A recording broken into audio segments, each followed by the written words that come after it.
avant d'aller plus loin, avant de montrer les autres éléments, certainement vous savez que le prédicateur doit faire de l'étude de la parole le style de sa vie. Oui, il doit étudier la parole, il doit étudier, comprendre, appliquer et enseigner. Donc avant d'enseigner la parole, il doit d'abord faire ces trois choses au préalable: étudier, comprendre, appliquer et ensuite enseigner ou prêcher. Donc il est très important que les prédicateurs aient certains éléments pour pouvoir l'accompagner dans cet exercice. Donc le premier élément, une Bible d'étude.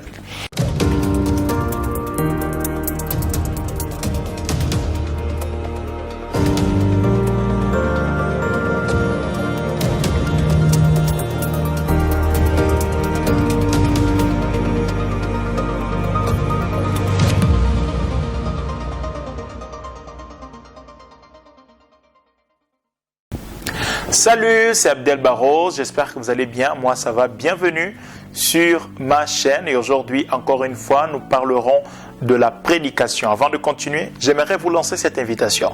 Si vous n'êtes pas encore abonné, abonnez-vous, activez également la cloche afin d'être au courant de toutes nos vidéos, de toutes les informations, de tous les contenus que nous serons en train de partager avec vous ici. Et si vous avez une question, laissez-les dans le commentaire et nous serons en train de vous répondre. Allez, c'est parti pour les sujets d'aujourd'hui. Aujourd'hui, nous parlons des éléments, de matériaux qui doivent accompagner les prédicateurs. Certainement, vous savez que tout métier, nous ne parlerons pas de la prédication, de la prêche comme étant un métier, mais comprenez là où je vais en venir. Mais vous savez, certainement, vous savez que tout métier a avec lui, il se base sur certains éléments, certains matériaux pour pouvoir être réalisé, pour pouvoir être mis en œuvre. De même aussi, le prédicateur a des matériaux avec lui. Et aujourd'hui, je vais vous présenter quelques matériaux, quelques éléments que doivent accompagner les prédicateurs pour qu'ils puissent bien prêcher. Et le dernier élément, vous allez voir, il est tout simplement formidable. Beaucoup négligent cela, mais cela sera très utile pour vous de l'avoir avec vous. Nous allons commencer par le premier élément. Le premier élément, c'est une Bible d'étude. Oui, il est important que le prédicateur ait une Bible d'étude. Ici, j'ai la Bible d'étude Semeur. J'ai aussi une Bible simple, mais une Bible d'étude. Il est important que les prédicateurs aient une Bible d'étude. Dans cette Bible d'étude, vous allez voir par exemple qu'on donne chaque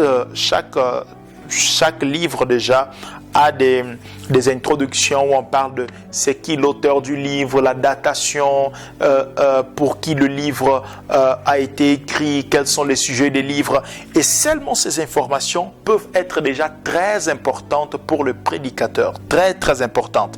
Il y a également des notes de bas des pages, il y a des concordances, il y a certaines explications, il y a la carte, bref, il y a plusieurs informations déjà que vous pouvez trouver dans une Bible d'étude que peut vous aider à bien composer votre prédication.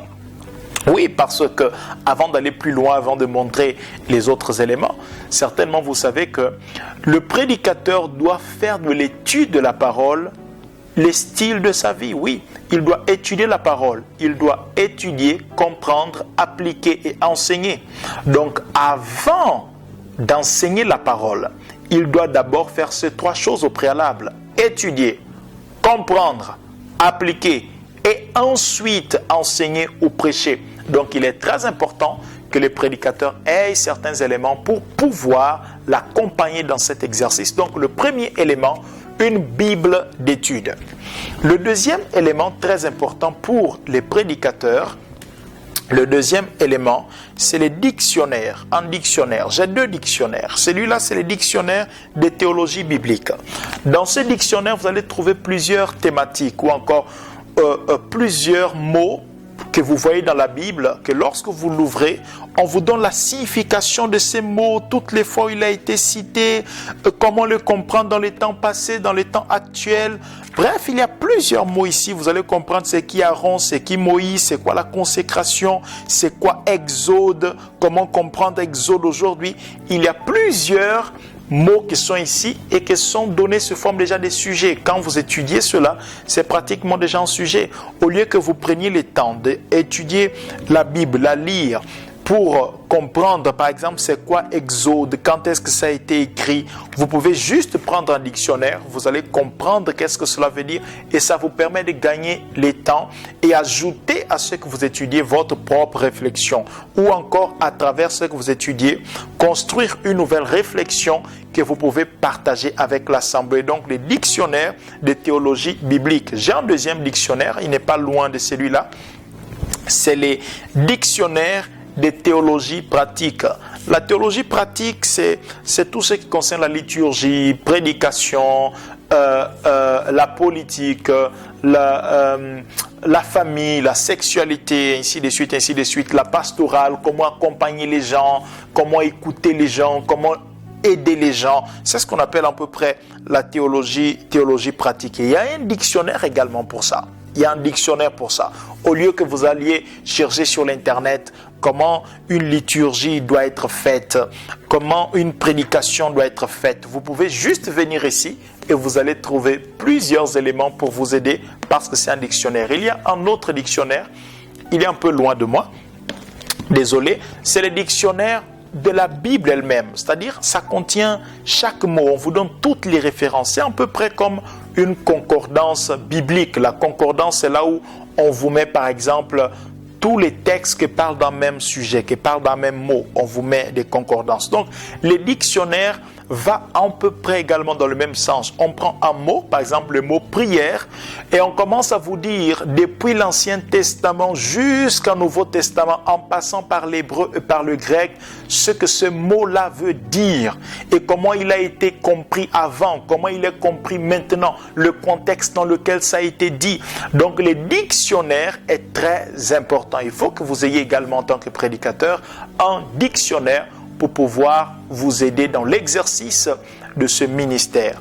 Le troisième élément, troisième matériel du prédicateur, ça c'est pour ceux qui comprennent le grec ou l'hébreu, c'est le Nouveau Testament interlinéaire. Ici, vous pouvez lire la Bible en français et en grec au même temps. Ça c'est le Nouveau Testament, en grec et en français et en même temps. Et en plus, il y a les dictionnaires également de grec. Il faut avoir un dictionnaire où vous pouvez écrire. Quand vous voyez Jésus qui dit, quand vous priez, dites, notre Père qui es aux cieux, que ton règne vienne. Qu'est-ce que veut dire le mot règne? Vous allez étudier le mot règne et comprendre qu'est-ce que le mot règne voulait dire. Donc, Nouveau Testament interlinéaire, c'est important. Un autre outil de travail, un autre outil, un autre élément, un autre matériel, c'est les dictionnaires hébreu-français. Ça, c'est pour l'Ancien Testament parce que la Bible a été écrite, l'Ancien Testament a été écrit en hébreu.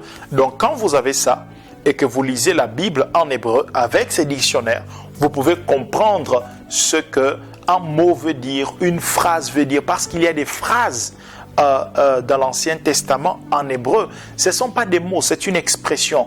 Et il ne faut pas traduire mot à mot, il faut traduire l'expression. Qu'est-ce que cela veut dire? Par exemple, vous prenez un passage de la Bible lorsque Saül était en train de chercher David. Et David était dans une caverne et Saül était juste à côté. La Bible dit que Saül est sorti afin d'aller couvrir ses pieds. Qu'est-ce que couvrir les pieds veut dire? Vous lisez en français couvrir les pieds, mais couvrir les pieds est une expression pour dire en fait que Saül est allé faire ses besoins. Maintenant, pour comprendre cela, vous devez le lire en hébreu. En français, vous pensez que Saül avait froid et qu'il a voulu couvrir ses pieds. Non, cela veut tout simplement dire que Saül est allé faire ses besoins. Et les dictionnaires hébreu-français nous aident avec cela, comprendre réellement les mots. Les derniers outils que je voulais vous présenter, les derniers outils du prédicateur, c'est un dictionnaire. Oui, il faut que les prédicateurs aient un dictionnaire afin de pouvoir enrichir ses vocabulaires. Par exemple, il utilise toujours le même mot il peut venir chercher les synonymes de ce mot et au lieu d'utiliser le même mot, il utilise son synonyme. Mais il peut également de temps en temps parcourir les dictionnaires pour ajouter dans son vocabulaire des nouveaux mots ou encore pour être sûr de ce qu'il dit. Il sait que ce qu'il dit, c'est réellement ce que le dictionnaire dit et cela renforce également les formations qu'il a à communiquer. Donc voici les outils qui doivent accompagner les prédicateurs.